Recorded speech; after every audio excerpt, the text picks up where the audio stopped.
दोस्तों, भारत का इतिहास केवल घटनाओं का संग्रह नहीं है, बल्कि यह हमारी संस्कृति, परंपरा, महानता का प्रतीक है।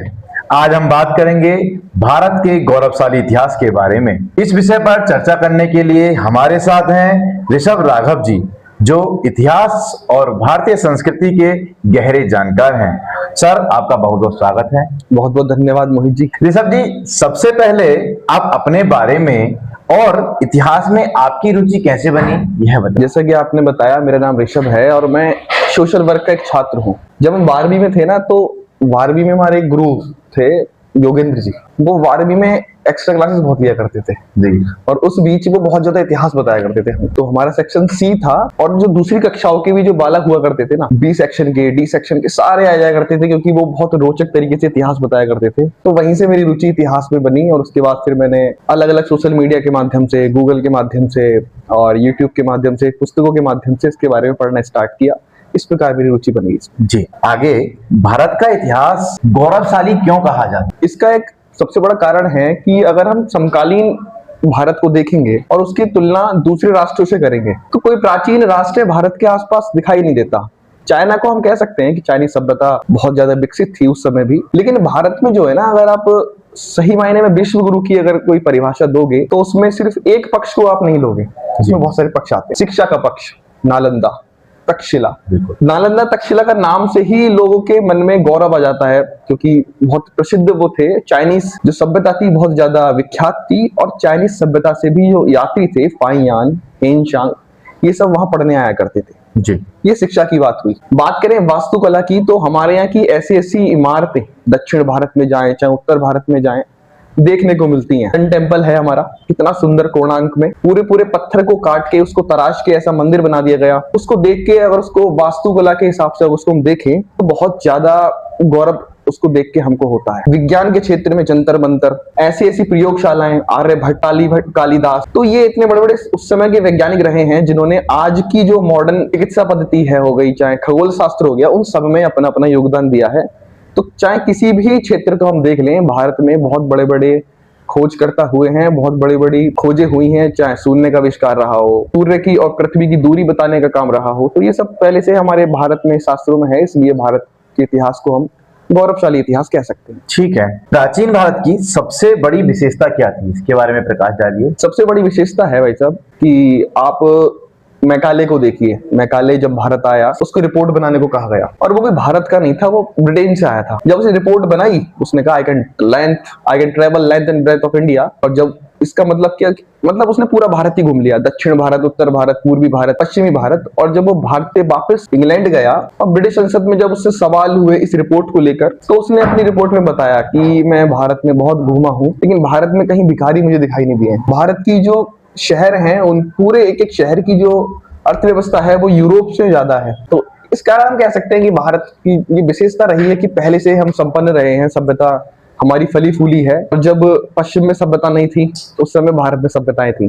ठीक है, क्या हमारे इतिहास को सही तरीके से प्रस्तुत किया गया है? नहीं, ये हम ऐसा नहीं कह सकते कि सही तरीके से प्रस्तुत किया गया है, क्योंकि इसका सबसे बड़ा कारण है कि जिस जिसका शासन रहा, उसने अपने इतिहास में अपने हिसाब से चेंजेस कर दिए। 712 में पहला भारत पे आक्रमण हुआ, मुस्लिम आक्रांताओं की मैं बात कर रहा हूँ, और उसके बाद से फिर जब मोहम्मद गौरी का अटैक हुआ, बीच का इतिहास हमको पता नहीं है। बीच का इतिहास जो है वो पूरा गायब है। अब उस बीच जो युद्ध हुए, उनका वर्णन हमें कहीं नहीं मिलता। तो वो युद्ध के बारे में जब हमको पता चलता, तो हो सकता है कि उसमें कुछ ऐसा हो जो भारत के लोगों ने आक्रमणकारियों को रोका होगा, तभी तो उसका वर्णन नहीं है। उसके बाद का इतिहास भी है, तो वो मुगलों के द्वारा बनाया हुआ है, दिल्ली सल्तनत के द्वारा बनाया हुआ इतिहास है, जिसमें भी दक्षिण भारत के जो योगदान है ना, उसको बहुत ज्यादा नगण्य माना गया है। उत्तर भारत पे ही पूरा इतिहास हमारा केंद्रित है। पृथ्वीराज चौहान के बारे में या फिर हमारे महाराणा प्रताप के बारे में हो गया, बहुत कुछ सही नहीं लिखा हुआ है। महाराणा प्रताप हैं, पृथ्वीराज चौहान है, कहते हैं पृथ्वीराज चौहान की तो कि वो संयोगिता को लेकर आ गए थे, उन्होंने उनको अगवा कर लिया था। लेकिन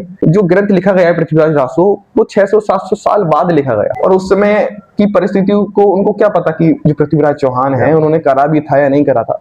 तो ऐसा कुछ नहीं था, ऐसी कोई लड़की नहीं थी। तो इतिहास को अपने हिसाब से प्रोपेगेंडा के लिए जनता में आगे तोड़ के मरोड़ के पेश किया। भारत के इतिहास से युवाओं को क्या सीख मिलती है? सीख लेने के लिए हमको उस समय के युवाओं को पढ़ना होगा। उस समय के युवा हैं जिनका नाम था महाराणा प्रताप। मैं यहाँ महाराणा प्रताप राजा की बात नहीं कर रहा, मैं यहाँ बात कर रहा हूँ एक छोटे से बालक की जिनका नाम था राणा। उनको बाद में महाराणा बुलाया गया। राजस्थान की ये बात है, राजस्थान में युद्ध हो रहा था और वो जो बालक था क्षत्रिय बालक था। क्षत्रियों का धर्म होता है युद्ध लड़ना, लेकिन वो युद्ध में पारंगत नहीं था।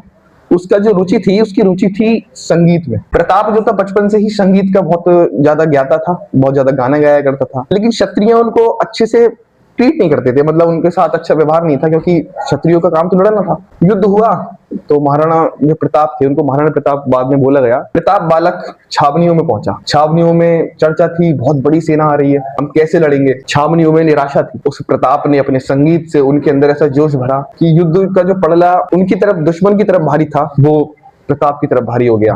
प्रताप को बाद में बंदी बना लिया गया और प्रताप के माध्यम से जो विरोधी देश थे वो चाहते थे कि ये सेना जो है ना बाहर सेना बाहर निकले। सेना बाहर नहीं आ रही थी तो प्रताप को भेजा गया कि बुलाओ, आपके कहने पे ही आएंगे। तो प्रताप ने अपने संगीत के माध्यम से अंदर पहले ही बता दिया कि कितने ज्यादा दुश्मन है, कितनी सेना है, कितनी संख्या है, क्या संख्या बल है। और इस ज्ञान से जो प्रताप का देश था वो जीत गया। तो ऐसे बालक हैं, एकलव्य हो गए, प्रताप हो गए। तो ये बालक हमको प्रेरणा देते हैं आज के युवाओं को कि हम भी कर सकते हैं। आगे पूछना चाहेंगे, भारत के प्राचीन ज्ञान जैसे वेद, आयुर्वेद का आज क्या महत्व है? भारत के प्राचीन जो चिकित्सा शास्त्र है, पहले मैं उस पर बात कर लेता हूँ। चतुर्थ संहिता आज हम जो पढ़ते हैं आयुर्वेद में, बीडीएस कोर्स होता है, करते हैं सभी लोग, बीएमएस होता है, उसमें जो प्राचीन भारतीय ग्रंथ है चिकित्सा पद्धति में, चाहे सुश्रुत द्वारा लिखा हुआ चतुर्थ संहिता हो गया, वो आज भी पढ़ाया जा रहा है। अगर आप यूरोप में जाएंगे तो वहां की यूनिवर्सिटियां इस पर रिसर्च कर रही है, क्योंकि हर कहते हैं कि हर प्रश्न का जवाब जो है ना वो गीता में भी लिखा हुआ है। तो गीता पे भी शोध कार्य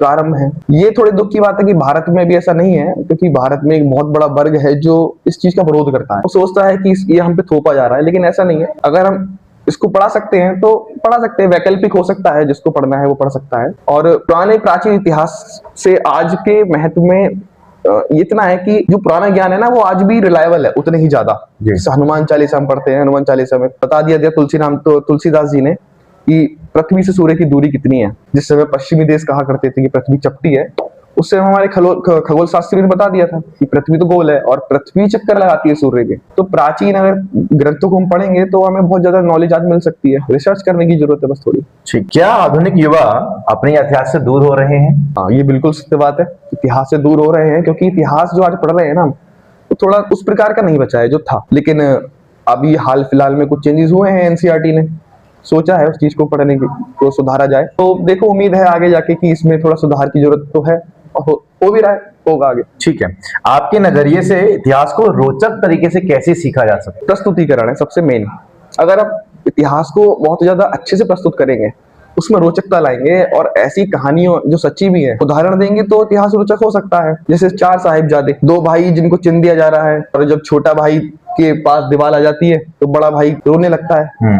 तो छोटा भाई कहता है कि कैसे रो रहे हो आप भैया, शर्म आनी चाहिए आपको, आप रो रहे हो? तो बड़ा भाई उत्तर देता है कि मैं इसलिए नहीं रो रहा कि मैं चुना जा रहा हूँ, मैं इसलिए रो रहा हूँ कि तू मुझसे छोटा है और पहले तूने दुनिया देखनी बंद कर दी। तो ऐसे अगर हम प्रस्तुत करेंगे अपने देशवासियों के इतिहास को तो रोचक बनेगा, इतिहास में की तरफ युवाओं की रुचि बढ़ेगी। ठीक है, आज का अंतिम प्रश्न है, भारत को विश्व गुरु क्यों कहा जाता था? जैसा कि सबसे पहले प्रश्न में मैंने बताया था, विश्व गुरु सिर्फ एक ही माध्यम से नहीं बन सकते या एक ही विषय को लेकर नहीं बन सकते। चिकित्सा हो गया, खगोल शास्त्र मतलब विज्ञान हो गया, वास्तुकला हो गई, इन सभी में भारत पारंगत था और बहुत आगे था, अग्रणीय था जी। उस समय की जीडीपी में भारत दुनिया की जीडीपी में 30% अपना योगदान दिया करता था। तो सही मायने में वो एक विश्व गुरु था। पूरे देश से युवा, पूरे विश्व से युवा भारत में पढ़ने आया करते। तो इससे और बड़ा प्रमाण क्या हो सकता है भारत को विश्व गुरु कहने का। बहुत धन्यवाद ऋषभ जी।